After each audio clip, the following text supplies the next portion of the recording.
By the end of this video, you will learn how to extend SageMaker containers or images in just 5 simple steps.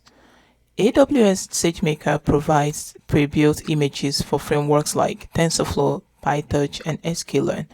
But when you need extra packages or libraries that aren't included in these images, extending these images is the solution.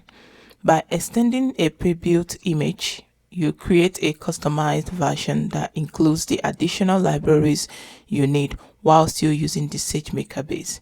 So, if you are ready to learn how to do this, let's get started.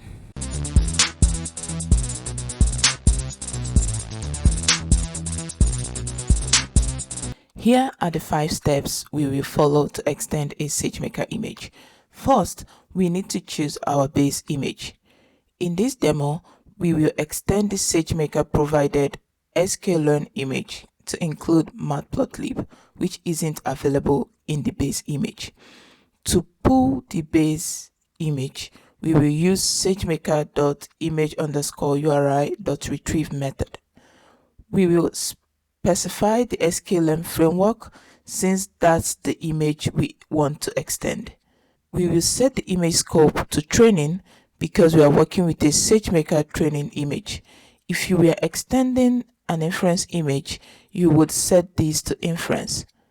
After running the code, we get this base image URI, which we will use as our starting point or our base image. Let's move over to step 2, creating a Dockerfile. Let's break down the Dockerfile we've created to extend the SageMaker image. We start with the from command, which specifies our base image.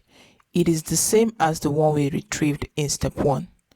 Then we add the matplotlib library with the run command by installing it via pip3. This adds the additional functionality we need. The env command sets environment variables. First, we update the path to include opt/ml/code, which is where SageMaker expects our code to be located. We also define SageMaker_submit_directory, pointing it to opt/ml/code. This is the directory where SageMaker will look for our user code. Next, we use the copy command to move our training script, that is train.py, into this directory. Finally, we set the train.py as the entry point with another env command, and this tells SageMaker to run the train.py script when the container starts.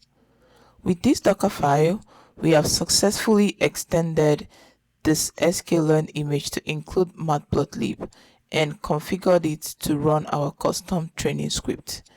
Now, let's move to step 3, building the custom image.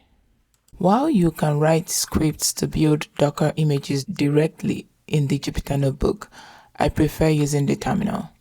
Since I'm working on a SageMaker Notebook instance, I will first navigate to the terminal and change directories to where the Dockerfile is located.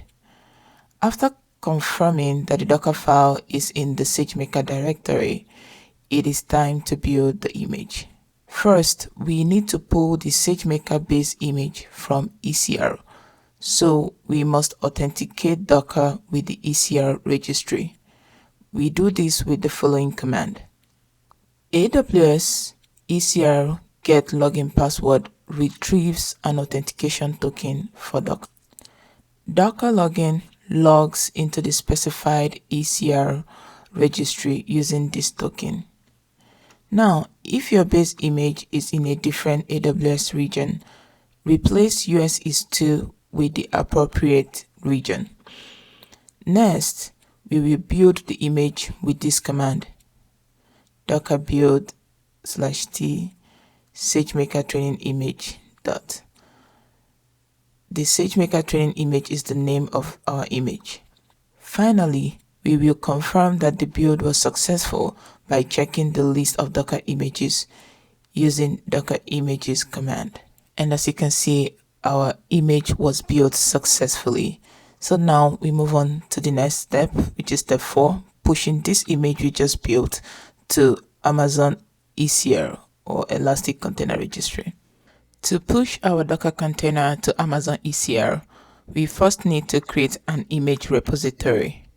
I have already done this and named it Custom SageMaker sklearn Training Container. Next, we will go through the push steps. First, we authenticate Docker with our ECR repository. That is the ECR where I want to push the custom container to. Now, we tag our built image so that it matches ECR repository name. Finally, we push the image to ECR. If you encounter any permission errors, make sure your notebook instance's IAM role has the necessary ECR permission. Now that our custom image is in the registry, let's move on to step 5, training our model using the custom image. First, I will show you how to train a model using the SageMaker base image for scikit-learn, and then compare it with training the model using the custom SageMaker image we built earlier. I have set up the sklearn estimator, specifying the base image URI we retrieved in step 1. The train.py script, which contains our training logic, also checks if matplotlib is installed. Since this base image doesn't include matplotlib, when we run the training job, it should indicate that matplotlib is not installed.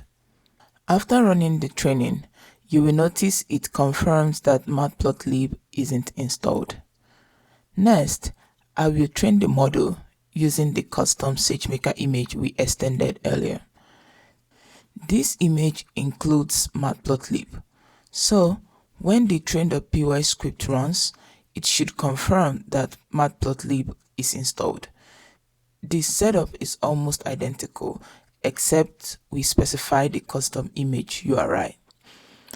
After training with the custom image, you will see that it confirms matplotlib is installed. Therefore, by comparing these two runs, we see the impact of extending a SageMaker image. With the base image, matplotlib wasn't found, but with our custom image, it was successfully detected and used, showing how extending a SageMaker image allows you to tailor your environment to specific needs. While implementing this demo, I discovered that SageMaker only allows image names that include hyphens instead of underscores. Because of this, I had to rename the repository I created and repush the built and tagged image to the new repository with the correct name. This is why there's a slight change in the custom image URI used in this demo. And with that, we conclude our demo for today. I hope you found this tutorial helpful. Thank you for watching, and I look forward to seeing you in the next one. Don't forget to like and subscribe to this channel for more insightful tutorials.